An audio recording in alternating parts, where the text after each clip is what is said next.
kumpul dan bertemu secara pada sore hari ini dalam keadaan sehat walafiat. Salawat teriring salam tak lupa pula kita haturkan kepada junjungan Nabi besar Muhammad SAW yang senantiasa membimbing umatnya dari zaman kegelapan yang menuju zaman yang terang benderang ini. Yang terhormat, utama Badan Otonom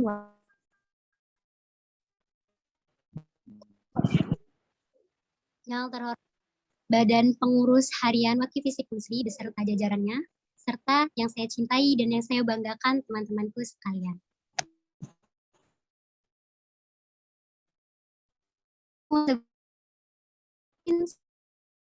Karena teman-teman semua sudah menyempatkan hadir dan aku ucapin juga terima kasih untuk teman-teman semua. Semoga teman-teman semua selalu dalam keadaan sehat walafiat dan selalu dalam lindungan Allah Subhanahu wa taala.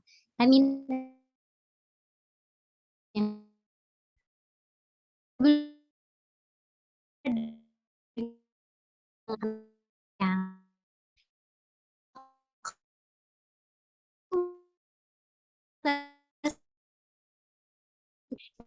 Aku mengapa ini menjadi tak kenal maka taruh. Oleh karena itu, izinkan saya untuk memperkenalkan diri. Saya Kyut Angelika Firdaus, saya dari jurusan Ilmu Hubungan Internasional 2020. Dan pada kesempatan kali ini, saya selaku moderator yang akan memandu berlangsungnya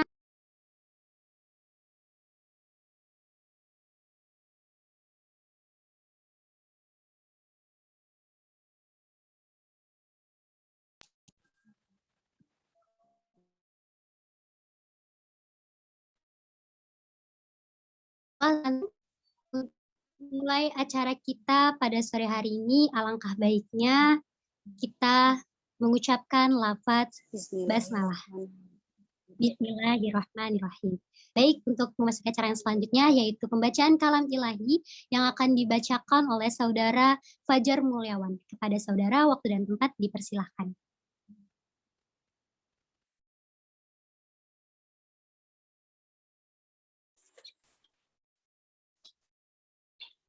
Assalamualaikum warahmatullahi wabarakatuh. Waalaikumsalam warahmatullahi wabarakatuh. A'udzu billahi minasyaitonir rajim. Bismillahirrahmanirrahim. Alhamdulillahillazi anzala ala abdihil kitaba wa lam yaj'al lahu iwaja. Qayyiman liyunzira ba'san syadidan min ladunhu wa yubashshiral mu'minina allazina ya'maluna sholihati anna lahum ajran hasanah aqisina bihi abada wa yunzirul lazina qalu takhazallahu walada ma lahum min ilmin wala li abaihim faburat kalimatan tahruju min afwahihim yaquluna illa kaziba sadaqallahul azim. Sadaqallahul azim. Semoga yang membaca dan yang mendengarkan mendapatkan pahala dari Allah Subhanahu wa taala.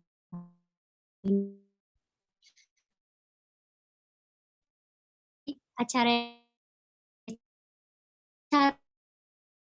yang udah dulu nih ke teman-teman semua. Sebenarnya teman-teman tahu nggak sih acara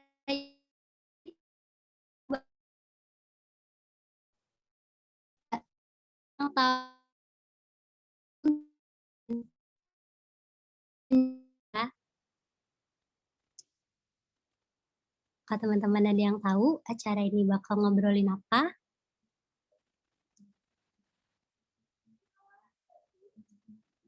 Ayo teman-teman.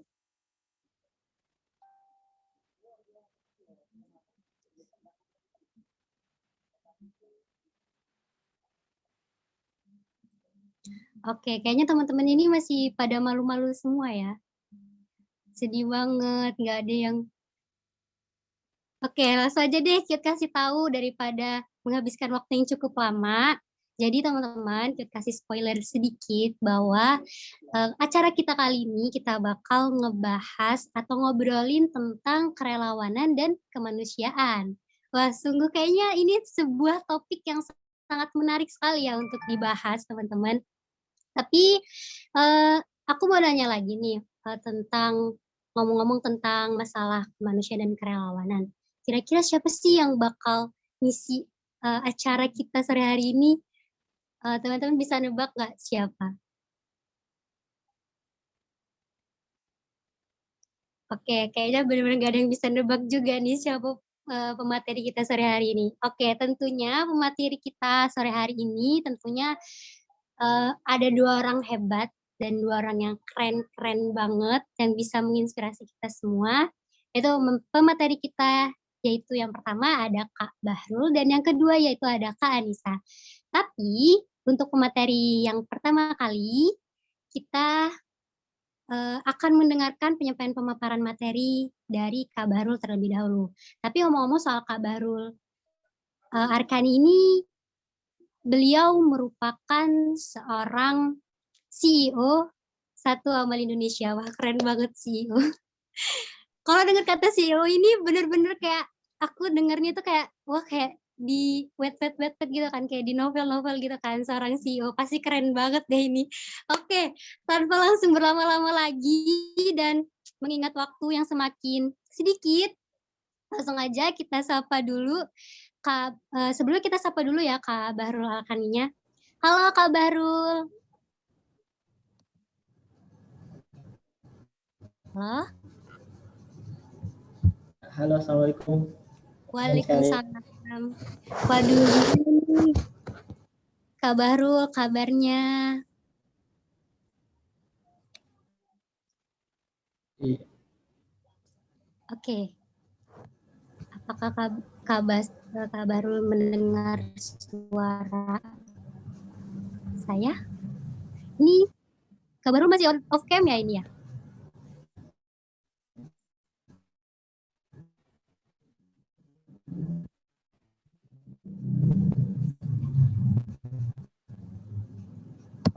Oke, nah sudah terlihat kan ini Kak Bahrul yang akan mengisi pemateri kita pada sore hari ini. Kalau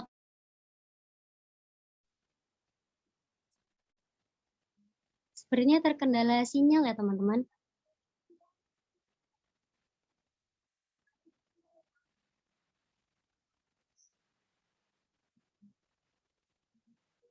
Oh ya, sebelum Kak Bahrul ini memulai, aku mau ngingetin lagi untuk teman-teman jangan terlalu tegang ya untuk ikutin acara ini karena ini apa ya merupakan acara seperti sharing section gitu teman-teman. Jadi apa ya aku harap teman-teman semua selama mengikuti acara ini dengan perasaan yang tentunya enjoy dan nyaman. Oke, kita sapa sekali lagi Kak Bahrul. Apakah sudah bisa sudah bisa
Oke, baik teman-teman, sepertinya Kak Bahrul mengalami kendala sinyal. Jadi kalau misalnya udah terkendala sinyal itu kita kayak udah pasrah aja gitu, nggak bisa ngapa-ngapain. Karena ya lagi zamannya virtual kayak gini yang perlu dibutuhin utama yaitu sinyal ya teman-teman. Oke, karena Kak Bahrul nih belum bisa, kita lanjut aja kepada Kak Anissa Aprilia untuk menggantikan Kak Bahrul. Nah, sebelumnya nih aku mau ngasih tahu kalau Kak Anissa ini beliau merupakan seorang apa ya, menurut aku keren banget sih. Kalau dilihat dari CV-nya ini bener-bener wow banget gitu, prestasi-prestasinya banyak, terus kegiatan-kegiatan sosialnya juga banyak. Nah, salah satu pencapaian yang luar biasa dari Kak Anissa Aprilia ini, Kak Anissa merupakan Duta Bahasa Sumatera Selatan. Wow, gak cukup itu teman-teman. Kak Anissa juga merupakan penerima mahasiswa beasiswa Generasi Harapan 3 Satu Amal Indonesia. Dan ini nih yang paling keren lagi nih. Kak Anissa ini mendapatkan terbaik 2 Mawapres Polri. Subhanallah banget ya Kak Anissa ya.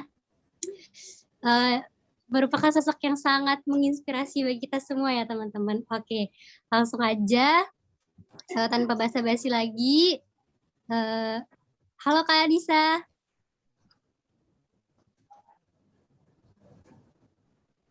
Oke, hai semuanya. Assalamualaikum. Waalaikumsalam warahmatullahi wabarakatuh. Gimana Kak Anissa kabarnya? Alhamdulillah baik. Ini ngomong-ngomong suara aku terdengar nggak guys? Iya Kak, terdengar Kak dengan Jelas jelas. ya? Iya. Mohon maaf menggunakan 2 device karena laptopnya nggak bisa pakai suara. Oke, nggak apa-apa Kak. Oke, langsung aja kayaknya Kak Anissa udah nggak siap buat ngasih Langsung pemaparannya. aja ya. Siap untuk dengerin apa Oke. sih yang mau disampaikan sama Kak Anissa. Langsung aja kepada Kak Anissa, waktu dan tempat dipersilakan. Oke, terima kasih. Cute. Namanya sama kayak orangnya, cute. Oke, boleh share screen? Oke. Oke, teman-teman semua, apakah kelihatan screen-nya? Terlihat Kak. Terlihat ya? Jelas ya? Oke, jadi langsung mulai aja. Assalamualaikum warahmatullahi wabarakatuh. Warahmatullahi wabarakatuh. Oke, sepertinya teman-teman ini mute ya, termute semua. Oke, biar lebih semangat, teman-teman boleh unmute dulu mikrofonnya. Kan kita menjawab salam nih, warahmatullahi wabarakatuh. Waalaikumsalam. Waalaikumsalam warahmatullahi wabarakatuh. Waalaikumsalam warahmatullahi wabarakatuh. Warahmatullahi wabarakatuh. Oke, apa kabar semuanya, teman-teman? Alhamdulillah baik, Kak. Alhamdulillah kabar baik. Alhamdulillah baik. Ini Salpok sama chatnya siapa ini? Sabi ya. Sabila, nggak fokus, nggak boleh tegang Sabila, santai aja, oke? Oke, langsung aja teman-teman. Perkenalin, aku Anissa Aprilia, salah satu pembicara pada kegiatan kita sore hari ini.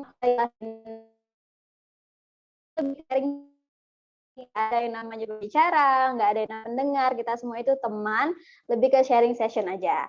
Nah, sebelum itu jelas ya suaraku? Jelas ya? Oke, jelas. Langsung aja teman-teman, hari ini kita bakal bahas topik mengenai relawan dan kemanusiaan. Judul besarnya itu Mencari Pahlawan Indonesia.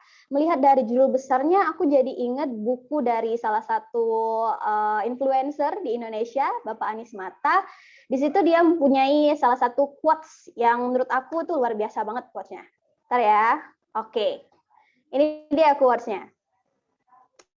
Pahlawan bukanlah orang suci dari langit yang diturunkan ke bumi untuk menyelesaikan persoalan manusia dengan mukjizat, secepat kilat untuk kemudian kembali lagi ke langit. Namun, pahlawan adalah orang biasa yang melakukan pekerjaan-pekerjaan besar dalam sunyi yang panjang dan sampai waktu mereka habis. Boleh dong teman-teman tepuk tangan dulu untuk salah satu quotes Bapak Anies Mata yang luar biasa ini. Oke, jadi ya quotes tersebut menggambarkan kehidupan kita sehari-hari teman-teman sekalian, di mana pahlawan itu bukan hanya orang yang terkenal dari segi prestasinya, dari segi good looking-nya, kan banyak nih sekarang yang di mana-mana good looking itu kayak lebih dikenal orang ya zaman sekarang kan, mana yang berprestasi, yang terkenal, itu lebih dikenal orang. Nyatanya pahlawan itu ialah mereka yang rela mengeluarkan, menghabiskan waktunya untuk pekerjaan-pekerjaan besar tanpa dikenal orang. Itu salah satu kunci hebatnya teman-teman. Tanpa ada orang yang tahu bahwa dia itu menyelesaikan pekerjaan-pekerjaan yang besar di dalam sunyi, itu yang bisa disebut sebagai pahlawan. Lanjut, seperti kata cute tadi, tak kenal maka ta'aruf ya. Wow, menarik tuh ya kata-kata dari cute, tak kenal maka ta'aruf. Oke, kita kenalan dulu nih. Aku Anissa Aprilia, karena lebih ke kayak teman aja ya, jadi aku kamu manggilnya. Di sini aku masih mahasiswa aktif semester 4 Teknik Elektro Politeknik Negeri Sriwijaya dan lahir di Palembang 5 April 2001. Mungkin kita ada yang lebih tua dari aku, mohon izin Kak untuk menyampaikan materi hari ini. Mungkin juga ada yang seumuran, mungkin juga ada yang sama tanggal lahirnya. Oke ya. Di sini bisa teman-teman lihat sendiri kesibukan aku sehari-hari, dan jika kita ingin mengenal lebih dekat, boleh langsung kunjungin aja Instagram aku di @AnissaAprilia RSS. Oh, promosi ya jadinya, enggak teman-teman. Oke, langsung aja kita mulai sharing session kita pada hari ini. Oke, mengenai mencari pahlawan Indonesia, relawan dan kemanusiaan.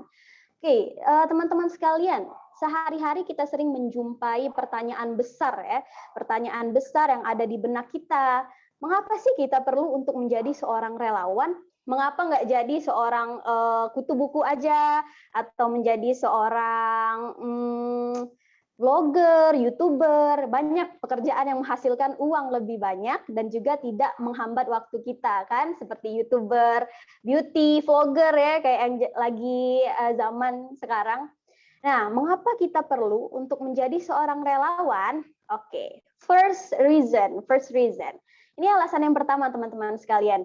Menjadi relawan bisa memperluas pergaulan kita karena kita bakal mempunyai kesempatan baru untuk mengenal orang-orang baru, mengenal relasi baru, dan juga mengenal pengalaman dan dunia baru yang akan kita jumpai ketika kita menjadi seorang relawan. Bisa dilihat di sini. Ini foto ketika saya berada di Lubuk Linggau bersama keluarga baru. Di sana kami mendapatkan keluarga baru dan juga ada mentor saya sekaligus kakak pembimbing saya di sini, ada Kak Bah. Ya, di sini kita mendapatkan keluarga baru, teman baru, pengalaman baru yang tentunya tidak didapatkan jika kita tidak menjadi seorang relawan. Teman-teman pernah nggak sih kepikiran kayak menjadi relawan itu kan nggak dibayar ya? Nggak dibayar, terus kita meluangkan waktu kita sehari-hari, meluangkan ya mungkin waktu itu bisa kita ganti dengan tidur, olahraga, kan bisa jadi sehat kan. Nah, mengapa sih harus menjadi relawan? Ada yang bisa bantu kasih pendapat nggak? Mengapa sih kita itu harus menjadi seorang relawan?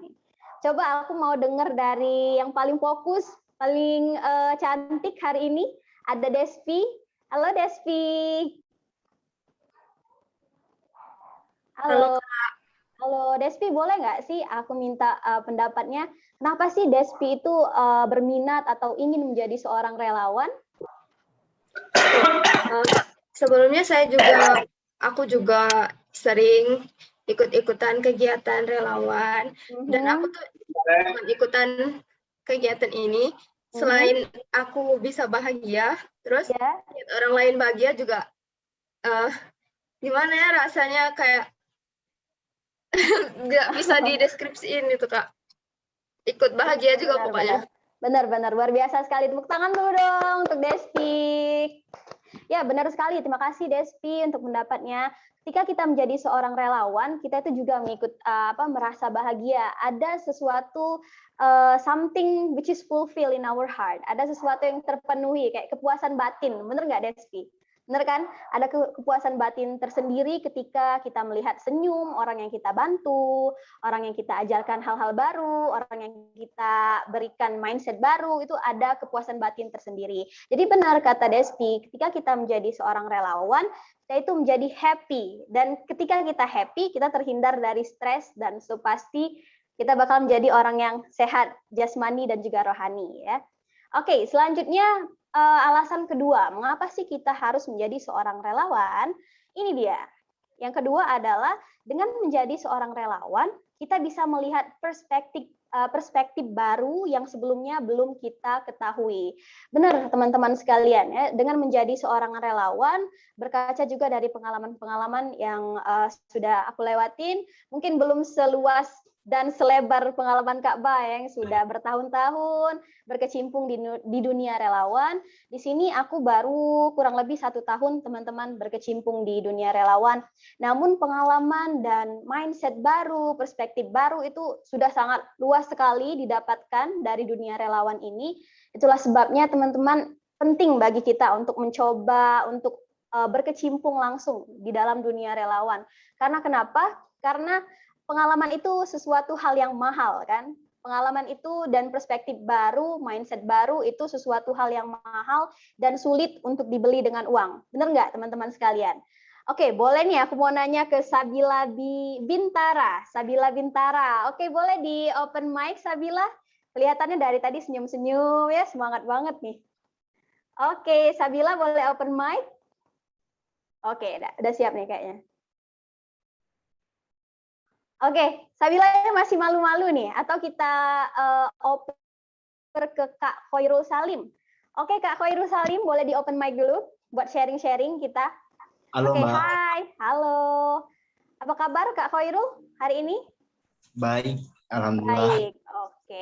Aku boleh tahu nggak sih Kak, apa sih hal termahal di dalam hidup Kak Khoirul Salim yang nggak bisa dibeli dengan uang? Boleh tahu nggak nih Kak?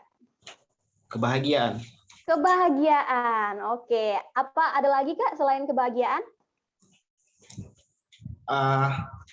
Rasanya kebahagiaan itu adalah hal yang paling mudah didapatkan, namun sangat berharga gitu. Oke, Dengan cara boleh. apapun, gitu. Oke, benar sekali. Boleh tepuk tangan dulu teman-teman untuk sharing dari Kak Khoirul Salim. Benar sekali bahwa kebahagiaan itu adalah salah satu hal yang tidak bisa dibeli dengan uang ya. Walaupun uang, kata orang uang itu segala-galanya, namun kebahagiaan itu jarang sekali bisa dibeli dengan uang. Oleh sebab itu dengan menjadi relawan, kita bisa membuka mindset baru, perspektif baru, dan juga of course we will get the happiness with us. Oke. Dan alasan yang ketiga nih, kenapa kita harus menjadi seorang relawan? Check it out. Oke. Secara kesehatan, teman-teman, berkaca dari ilmu-ilmu kesehatan, kegiatan menjadi relawan itu baik untuk kesehatan mental kita. Wow, baik ya. Jadi karena bisa mengurangi stres dan membuat kita lebih bahagia. Sama seperti yang dibahas oleh Kak Khoirul Salim, dibahas juga oleh Despi, bahwa ketika kita bahagia, melihat orang bahagia, kita itu otomatis akan merasa tenang, akan merasa sehat mental, jasmani, baik jasmani dan rohani, dan juga bisa mengurangi stres akibat mungkin bisa jadi dari tugas-tugas dosen, mungkin ada yang bucin ya, mungkin ada yang bucin di sini kan pacarnya belum balas chat, nah, mungkin bisa stres dari situ. Tapi kalau aku lihat anak Waki ini stresnya nggak receh ya, stresnya nggak receh. Stresnya itu memikirkan masa depan. Wah, boleh tepuk tangan dulu dong. Stresnya memikirkan masa depan.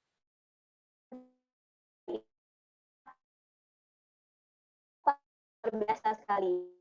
Jadi dengan menjadi seorang sehat secara mentality dan juga jasmani, itu udah terbukti teman-teman. Karena menurut pengalaman aku pribadi ya, menjadi seorang relawan itu bisa membuat badan jadi lebih fit.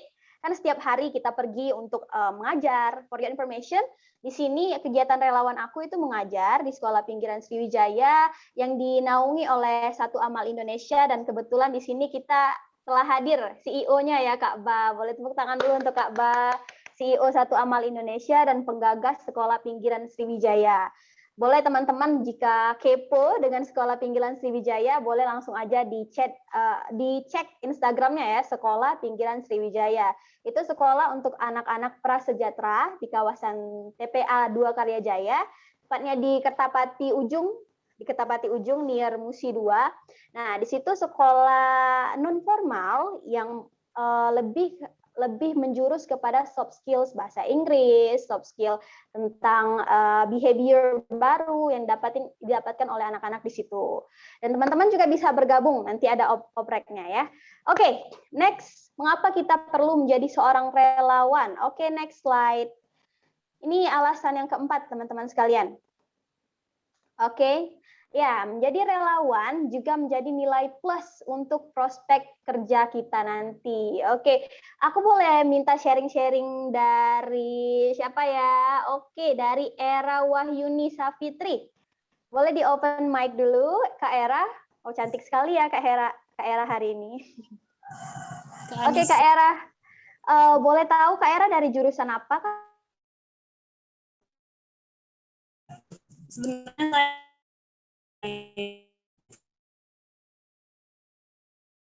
UIN Intan Lampung. Wah, kedatangan partisi luar biasa sekali, Kak Era. Oke, menurut Kak Era, benar nggak sih kalau menjadi seorang relawan itu dapat menjadi prospek atau nilai plus bagi prospek kerja kita nanti? Boleh minta pendapat, Kak? Ya, boleh. Jadi nilai plus ya di prospek kerja kita nanti, soalnya saat kita melakukan kegiatan relawan di sana kita bukan cuma dilatih buat berame-rame kayak gitu, bukan cuma buat itu. Nah, kita bisa public speaking, kita bisa ditambah, terus kenalan kita tuh bisa diperluas. Nah, itu bisa menambah menambah teman. Nanti kita nggak tahu kan ke depannya kayak gimana. Misal di UIN Intan Lampung, nggak tahu ke depannya apa aku nanti kerjanya di Provinsi Sumatera Selatan, karena aku emang asal dari Sumatera Selatan gitu. Nggak ada ruginya, malah nilai plusnya itu bertambah. Kita berkenalan banyak, terus kita juga bisa sharing pengetahuan lebih banyak. Misal nih kan, aku kerja di jurusan politik, bisa aku kenal jadi mungkin nanti di atau apa, jadi perlu dalam sharing. Oke, luar biasa sekali, tepuk tangan dulu teman-teman untuk Kak Era, Masya Allah ya. Jadi benar sekali apa yang dikatakan Kak Era, dengan menjadi seorang relawan itu bisa menjadi nilai plus kita ya, kita mendapatkan relasi baru, kenalan, di Kak Era bukan saja kita membantu orang untuk menjadi lebih baik, menambah relasi, berproses bertumbuh sebagai seorang relawan, dan sangat jelas itu membantu untuk prospek kerja kita nanti ya. Walaupun prospek kerja, nilai plus dalam prospek kerja itu bukan tujuan utama kita menjadi seorang relawan, tujuan utamanya untuk mencari ilmu, teman baru, teman-teman sekalian. Bonusnya ialah nilai plus untuk prospek kerja kita nanti. Wow, luar biasa ya. Jadi tunggu apa lagi teman-teman yang belum berkecimpung di dalam dunia relawan? Ayo coba untuk berkecimpung di dunia relawan dan rasakan sensasinya. Sensasi menjadi manusia yang bermanfaat, berproses, bertumbuh menjadi lebih baik lagi. Oke, mungkin ini yang terakhir untuk alasan ya mengapa kita perlu untuk menjadi seorang relawan. Oke, ya, jadi dengan menjadi relawan, kita atau kamu, mungkin kita aja ya, karena ini juga pelajaran untuk saya, kita jadi tahu bahwa uang bukanlah segala-galanya. Hampir berhubungan dengan alasan-alasan yang sebelumnya, bahwa uang itu bukanlah segala-galanya, teman-teman sekalian. Kita punya banyak sekali alasan untuk menjadi bahagia. Salah satunya dengan menjadi seorang relawan. Oleh sebab itu, tunggu apa lagi? Ayo kita coba untuk mengupgrade diri kita untuk bertumbuh lebih baik lagi dengan menjadi seorang relawan. Teman-teman bisa ikut banyak organisasi kerelawanan seperti Satu Amal Indonesia, Sinergi Sriwijaya Peduli, ACT, Rumah Disabilitas, banyak teman-teman, banyak celah yang bisa kita ambil untuk terjun langsung ke dalam dunia kerelawanan. Asalkan niat awal kita ialah niat baik, kita ingin berproses, mengupgrade diri, dan insya Allah akan ada banyak jalan untuk kita terjun ke dalam dunia kerelawanan. Oke, selanjutnya tips and trik membagi waktu antara kegiatan kerelawanan dan kuliah. Oke, mungkin ini menjadi pertanyaan yang Dan ya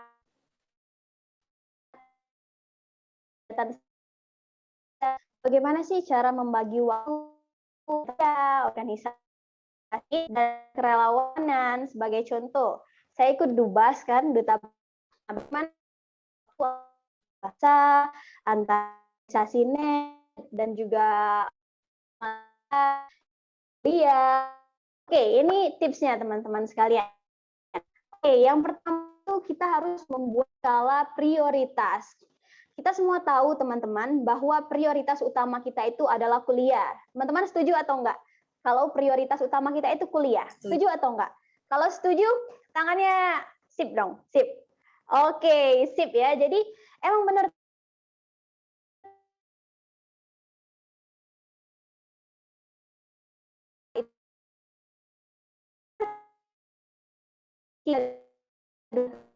kuliah dan organisasi, of course, skala prioritas yang harus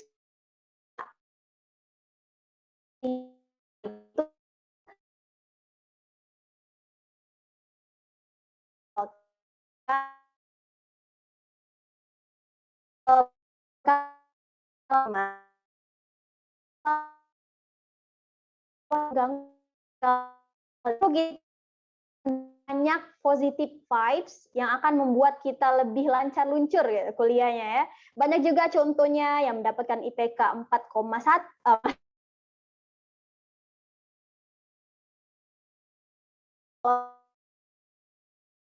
kan mahasiswa berprestasi, mereka kebanyakan berkecimpung di dunia kerelawanan. Ada yang tahu nggak sih alasannya? Ada yang tahu nggak sih alasannya? Kenapa sih orang sibuk, orang yang semakin sibuk, malahan dia semakin berprestasi? Ada yang tahu nggak teman-teman alasannya? Oke, mungkin coba tanya dari ketua kita, yang paling manis, Dinar. Kak Dinar, oke boleh minta pendapatnya, kenapa sih semakin sibuk kita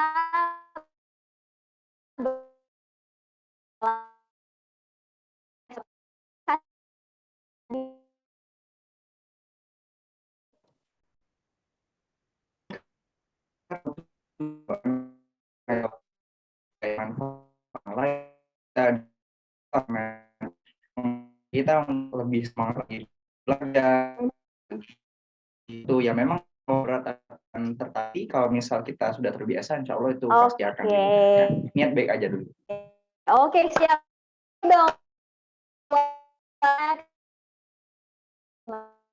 Tahu tujuan hidup kita tahu apa yang sedang kita lakukan, dan yang terpenting kita mendapatkan amal jariah. Amal jariah itulah yang akan membantu kita memperlancar segala urusan kita, karena kita membantu orang lain, insya Allah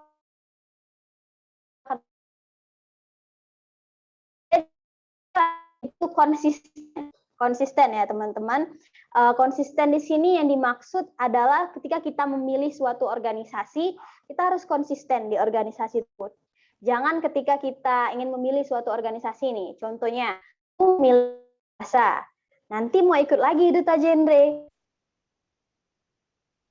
Tapi ketiga organisasi, nah, jadi itu percuma teman-teman ya, percuma. Jadi lebih baik bagi kita untuk memilih satu organisasi saja, namun kita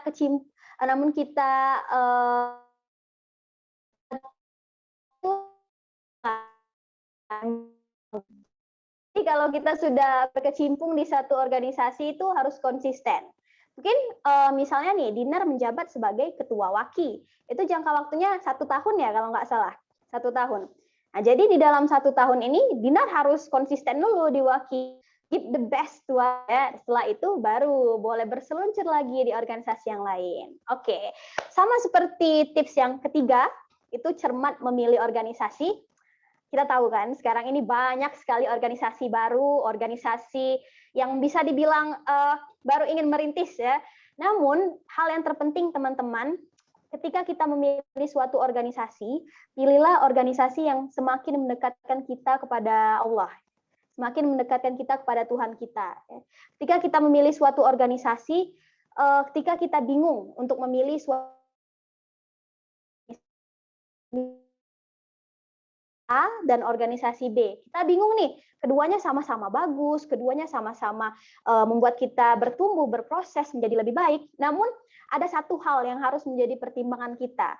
Apakah organisasi ini mendekatkan kita kepada Allah atau mendekatkan kita kepada Tuhan kita, atau justru organisasi ini menjauhkan kita kepada Tuhan kita? Mungkin pertimbangan itu yang harus kita pikirkan secara cermat, teman-teman. Oke, dan yang keempat itu jangan tunda pekerjaan. Oke, mungkin ini juga tips teman-teman bahwa kita terlena oleh yang namanya sosial media. Mungkin bermain IG itu bisa mencapai 4 jam. Nggak sadar kan? Main IG, nge-like foto, atau lihat scrolling snap IG, nggak terasa udah 3 jam, udah 2 jam. Kan? Jadi itu merupakan hal yang kurang bermanfaat, teman-teman sekalian. Setelah kita men-scrolling IG, menghabiskan waktu di sosial media, kita jadi menunda suatu pekerjaan yang harusnya kita kerjakan. Contohnya kita ada deadline tugas, ada deadline rapat, ada juga deadline presentasi yang harus dikerjakan. Jadi tipsnya, kerjakan dulu tugas. Dia tuh kayak semisalnya kita memberi reward kepada diri kita sendiri. Contohnya seperti ini. Aku hari ini ada tugas presentasi. Aku harus selesai dulu tugas, setelah itu baru boleh nonton drakor 16. Nah gitu teman-teman. Jadi selesaikan dulu tugas, setelah itu baru kita memberikan apresiasi, memberikan hadiah kepada diri sendiri karena telah hasil mengerjakan tugas tersebut. Tenang dan kita aman, gitu tipsnya. Oke, selanjutnya next.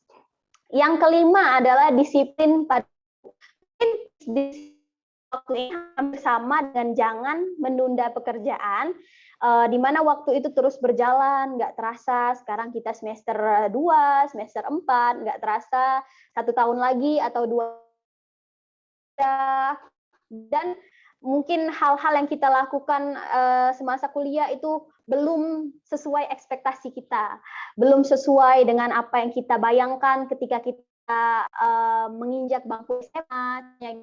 Aku kuliah nanti, aku ingin ikut organisasi aktif. Namun ketika di kuliah, kita belum bisa mencapai hal tersebut. Jangan sedih teman-teman sekalian, jangan sedih. Ada banyak rencana Allah yang lebih baik. Mungkin ketika kita belum bisa menjadi apa yang kita inginkan, itu merupakan rencana terbaik dari Allah. Akan ada penggantinya yang akan lebih baik lagi. Itu positive thinking, tetap always positif dan believe in your God. Oke, dan yang keenam, pikirkan tujuan kuliah. Nah, ini sering sekali menjadi momok juga di pikiran saya karena basic saya itu, for your information teman-teman, basic saya itu di bahasa Inggris. Dan saya sekarang di jurusan teknik elektro.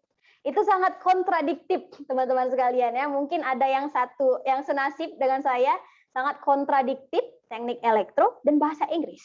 Teknik mempelajari tentang ilmu eksaks dan bahasa Inggris mempelajari tentang ilmu sosial juga. Jadi saya pikir Maudi Ayunda pernah berkata, tidak peduli jurusan apa yang kita ambil, asal kita serius dalam menjalaninya, insya Allah kita akan berhasil. Jadi untuk teman-teman yang merasa salah jurusan, yang merasa, ya Allah, ngapo jurusan aku nih ini kan, padahal tidak sesuai dengan passion aku, it's okay. Teman-teman masih punya waktu untuk memperbaiki dan fokus pada tujuan kuliah, dan insya Allah ilmu itu tidak ada yang sia-sia. Semuanya itu bermanfaat, teman-teman sekalian. Oke, number 7, kurangi hal yang tidak penting. Oke, of course ya, kurangi hal yang tidak penting. Sama seperti tadi, ketika kita diberikan 2 pilihan, bermain IG atau mengerjakan tugas, kita bisa mengambil 2 pilihan itu. Namun yang pertama kali harus kita selesaikan tugas dulu. Setelah itu baru memberi reward kepada diri sendiri bermain IG. Oke, teman-teman. Jadi itu balik lagi ke kita, pintar-pintar kita mengatur waktu dan membuat skala prioritas untuk diri kita sendiri. Number 8, buat planning. Ini sama seperti tips-tips yang lain. Kita harus membiasakan dari sekarang untuk membuat planning. Misalnya goals ya, aku biasa buat goals itu untuk yang short terms dan juga long term. Karena kalau kami di beasiswa Generasi Harapan yang dinaungi oleh Kak Bahrul, itu kami sudah terbiasa teman-teman untuk membuat kayak planning 1 minggu, 1 bulan, 1 tahun, yang akan kita jalankan. Jadi rencana kita atau aktivitas kita itu akan lebih terarah. Oke, mungkin teman-teman juga bisa mulai dari sekarang untuk membuat planning. Nggak usah muluk-muluk teman-teman, cukup catat aja misalnya di note handphone atau di kertas. What need to do tomorrow? Apa yang akan aku lakukan besok? Atau list of tasks need to do, atau daftar tugas yang harus dikerjakan, nggak apa-apa. Cukup sesimpel itu untuk membuat hidup kita lebih terarah dan lebih sistematis, ya intinya. Oke, yang terakhir ialah jaga komunikasi dengan baik. Benar sekali teman-teman. Komunikasi itu menjadi kunci awal, kunci awal dari terjalinnya suatu relasi yang bagus. Ketika komunikasi kita bagus dengan teman-teman, maka kita akan mendapatkan relasi dan feedback yang bagus juga. Jadi untuk teman-teman sekalian, itu ada 9 tips dan trik untuk membagi waktu kita antara kuliah dan juga organisasi beserta kegiatan lainnya. Sebenarnya ada banyak nih teman-teman yang ingin aku sharing, sampaikan ya, cuman waktunya tidak cukup, hanya 30 menit untuk satu pembicara. Jadi untuk sharing-sharing lebih lanjut, mungkin kita bisa ngobrol di Instagram atau di WA teman-teman. Boleh langsung follow aja, nanti kita bisa ngobrol-ngobrol ya. Aku orangnya humble kok. Bukan promosi ya teman-teman, tapi emang ya terbuka untuk hal-hal yang positif kayak diskusi atau mau Q&A itu boleh banget. Oke, closing statement dari aku teman-teman. The best way to not feel hopeless is to get up and do something. Don't wait for good things to happen to you. If you go out and make some good things happen, you'll find the world with hope. You will fill yourself with hope. Oke, intinya jangan menyerah, tetap semangat teman-teman, perjalanan kita masih panjang. Oke, terima kasih untuk waktunya dan perhatiannya. Terima kasih yang telah menghidupkan kamera, yang telah sharing-sharing juga tadi. Terima kasih teman-teman. Semoga ilmu yang saya bagikan hari ini bermanfaat.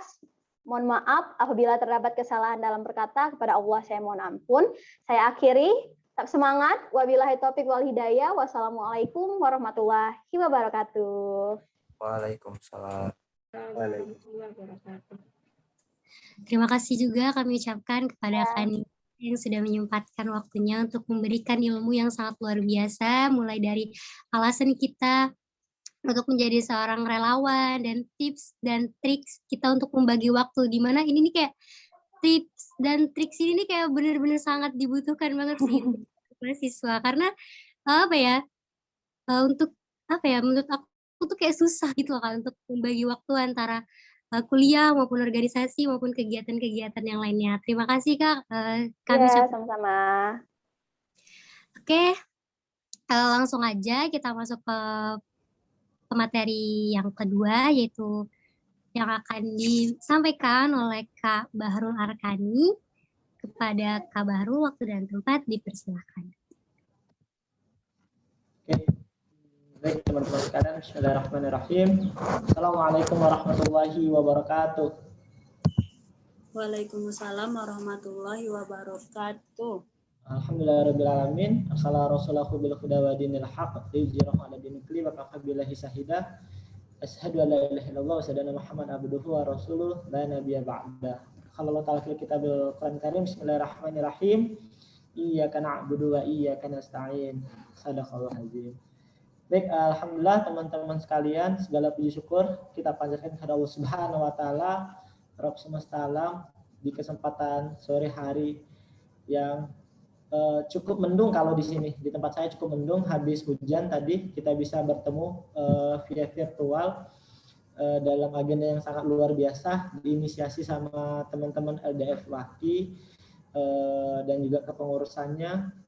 Benar kata April tadi, kita sharing, berdiskusi ya, sama-sama belajar, intinya sama-sama belajar dan sama-sama berbagi, karena bisa jadi apa yang saya bagikan hari ini tidak jauh lebih baik dari apa yang sudah teman-teman rasakan atau teman-teman lakukan. Experience yang saya alami sebelumnya bisa menjadi sebuah pembelajaran penting yang bisa menjadi bekal bagi teman-teman untuk lebih baik dalam langkah. Ini saya bisa langsung share screen mandiri, moderator? Ya, bisa, Kak. Soalnya masih belum diizinkan ini. Oh ya, kepada operator untuk mengizinkan menjadi co-host. Ya, sebelumnya saya hormati Dinar ya, adik saya selaku Ketua LDF Waki beserta pengurus dan BPH-nya.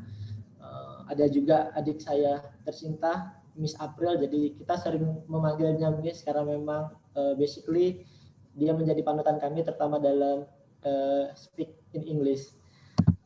Jadi teman-teman sekalian, saya diminta Dinar untuk berbagi di sesi semarak fisip mengaji ya. Jadi kayak flashback dulu saya juga sempat jadi panitia teknik mengaji. Jadi tahun 2012. Jauh ya. Jadi kalau rata-rata teman-teman di sini usianya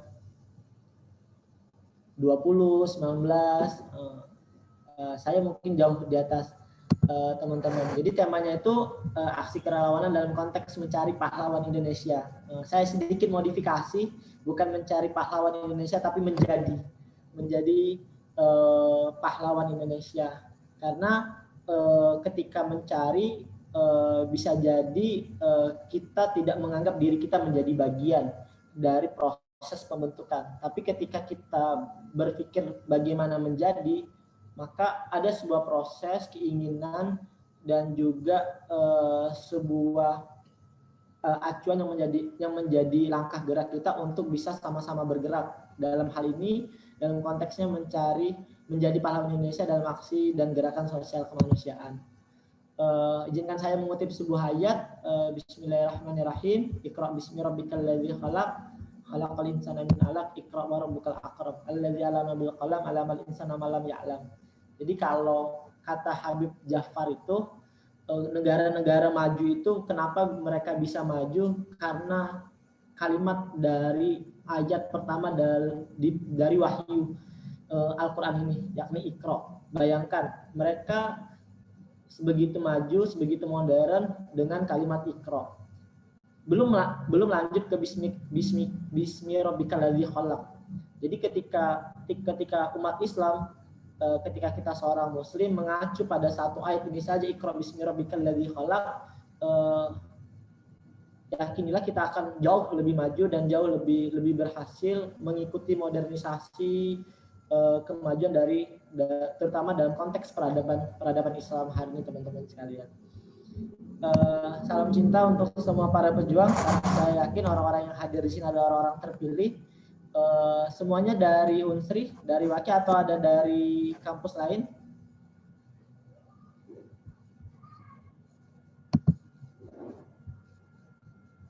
Atau semuanya pengurus Waki?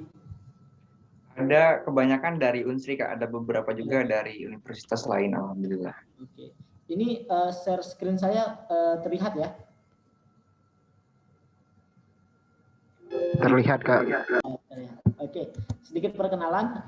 Nama saya Bahru Arkani Arifin, alumni teknik, Fakultas Teknik jurusan Teknik Sipil. Jadi memang sudah sangat sering pertanyaan kepada saya, oh ternyata anak teknik kan, gitu kan. Loh, ternyata alumni sipil kok malah bergerak di bidang sosial kemanusiaan, bahkan mengambil inisiasi untuk mendirikan sebuah lembaga sosial kemanusiaan sendiri, jauh dari identik tekniknya. Jadi teman-teman sekalian, ada banyak jalan kehidupan manusia dan banyak pilihan kita untuk bergerak kan, dan juga berkontribusi. Ketika saya memilih untuk mendirikan lembaga Satu Amal Indonesia, ini bagian dari kontribusi saya, dan saya menemukan sebuah passion sebenarnya, sebuah passion. Mungkin rada-rada kayak alih jurusan ya, tapi ketika inilah pilihan yang saya pilih, tidak terjun di dunia teknik tapi mendirikan lembaga sosial kemanusiaan sebagai sebuah ikhtiar untuk bisa berkontribusi bagi Indonesia. Jadi kalau alamat saya di Palembang, hobi traveling dan jogging, terutama naik gunung. Di sini ada yang hobi mendaki gunung atau ada yang pernah daki gunung? Kira-kira? Ada nggak yang sering mendaki gunung? Alim nggak? Siapa? Ayo angkat tangan yang sudah pernah mendaki gunung. Aku pernah sih, Kak. Oh, udah. Gunung apa?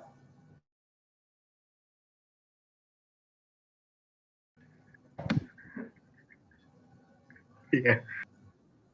Oh, mantap. Tapi pengalaman pertama saya juga mendaki Gunung Dempo itu di tahun 2013.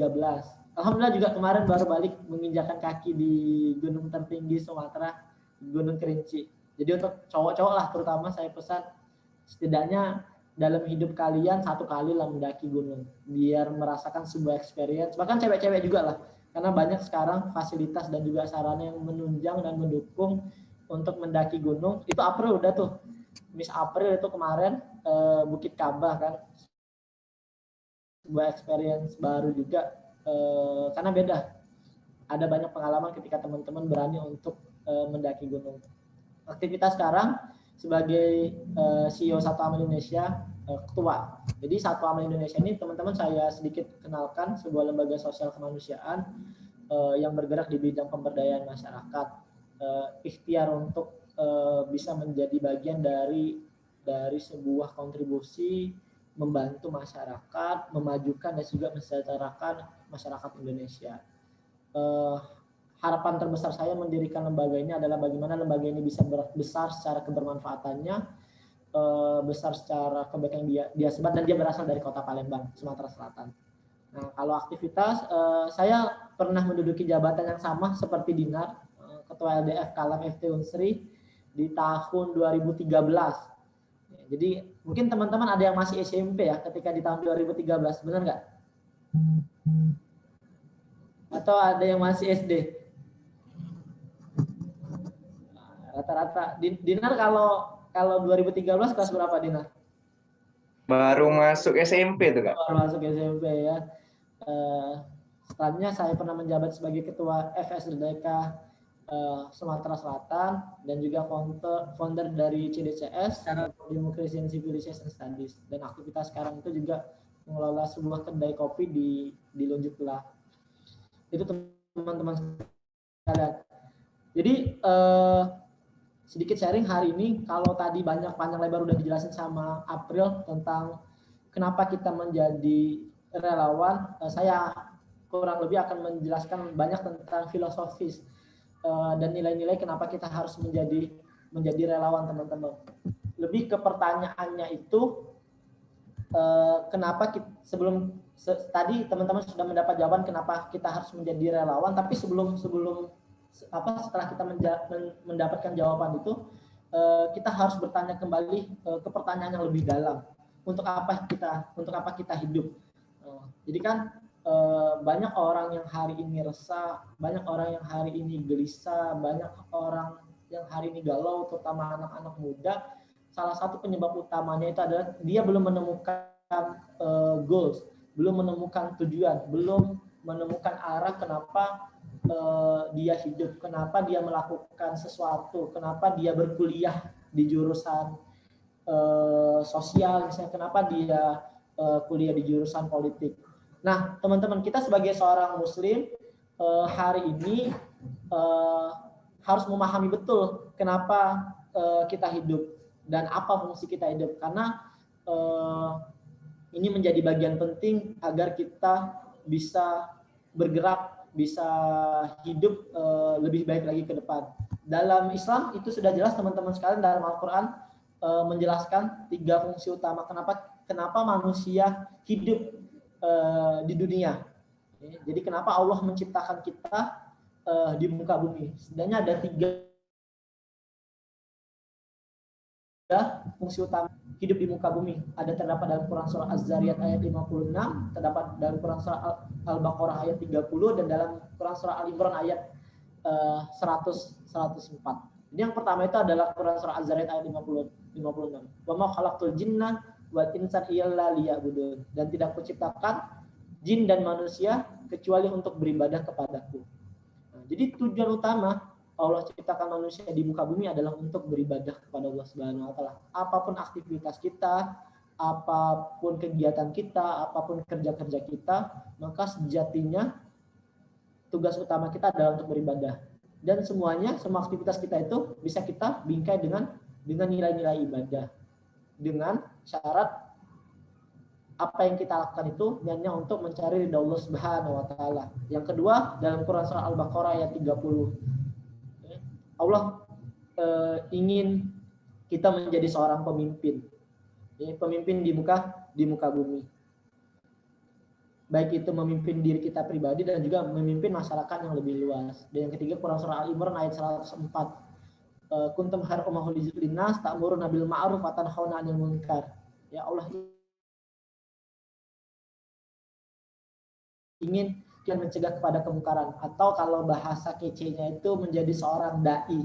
Nahnu du'at qabla min kulli syai'in. Kita adalah dai sebelum menjadi apapun. Jadi teman-teman, entah profesi kita apapun ke depan, entah kita engineer, kita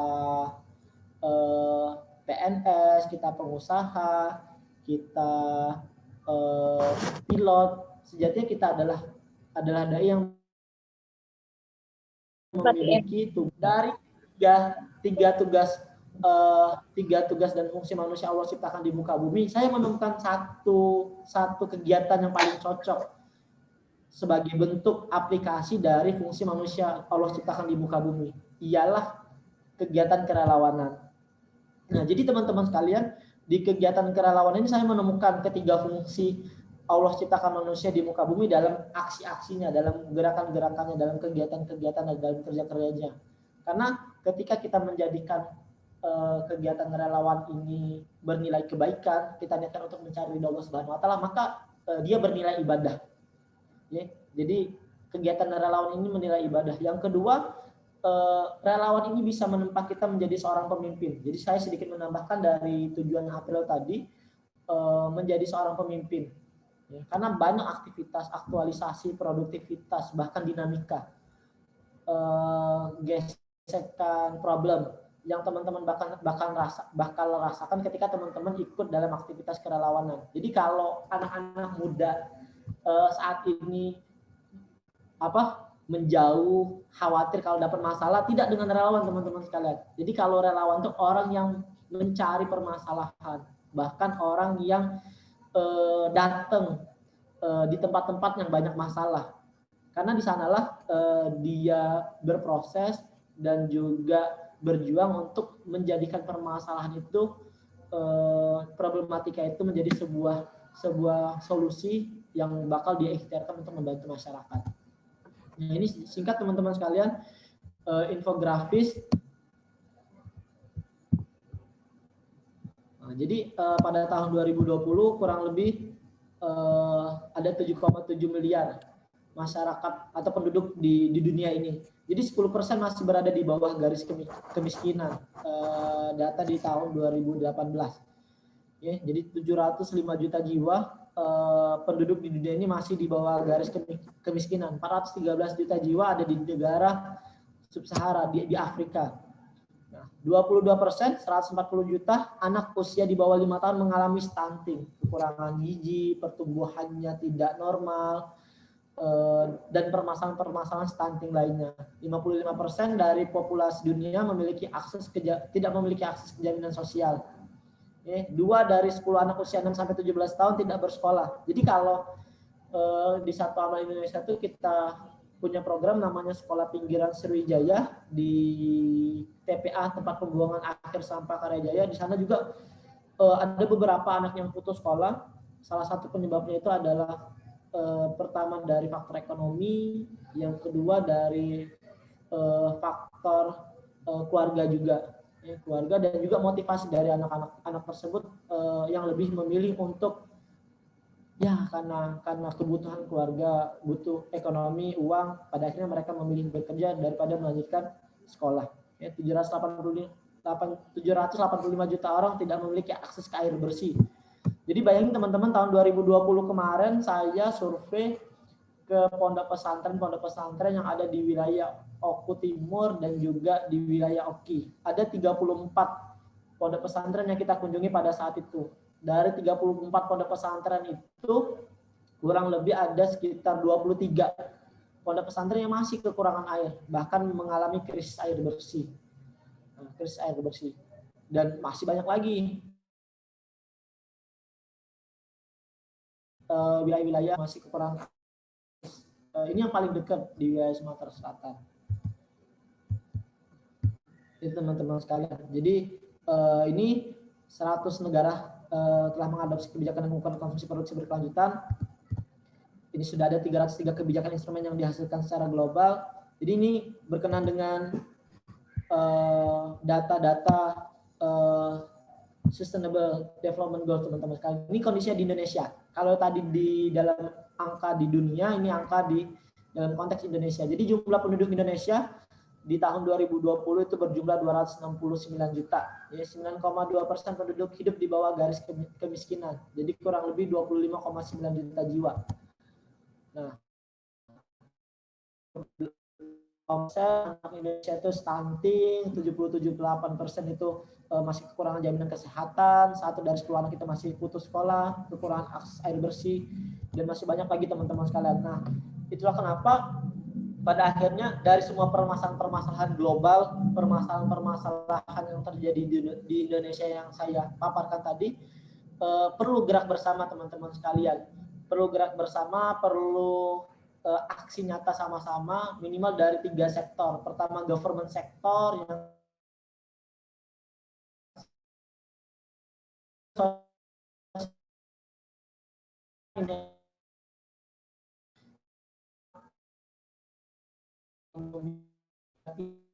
untuk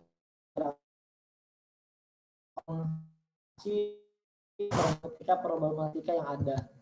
Nah, ini teman-teman sekalian sedikit penjelasan tentang core of volunteer. Jadi ketika kita memahami kerja-kerja kerelawanan, maka ada sebuah jati diri yang menjadi sebuah nilai seorang relawan.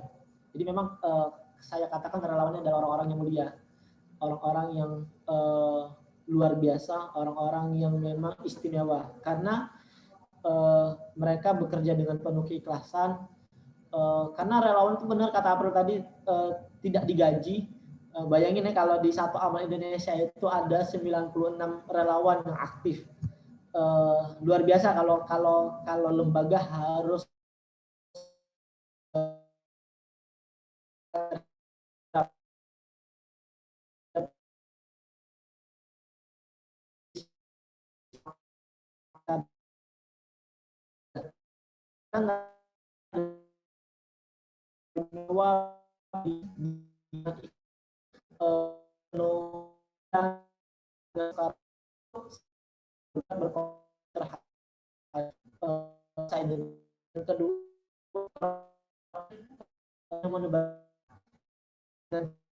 sekalian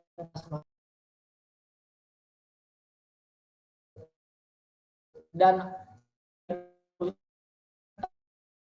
dapat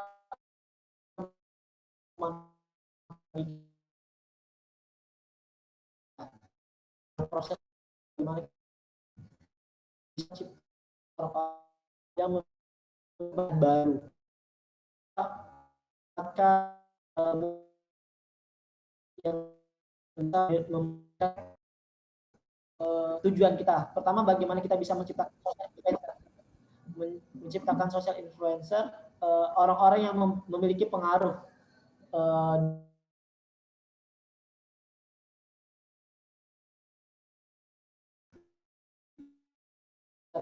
dalam menciptakan dan membentuk social leader, pemimpin-pemimpin yang memang memahami problematika, permasalahan, dan juga fenomena sosial dari akar rumput, dari bawah sekali.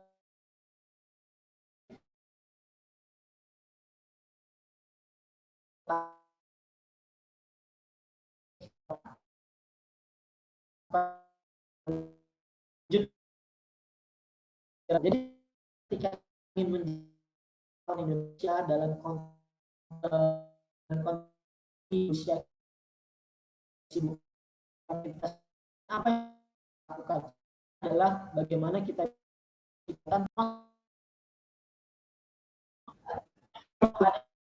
tadi ada yang teman-teman sudah aktif dalam kegiatan relawanan atau sudah pengalaman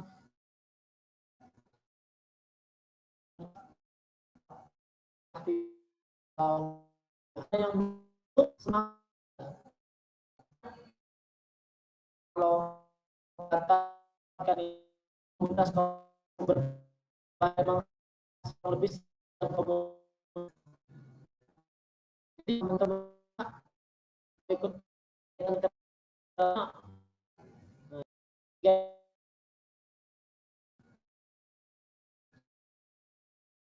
itu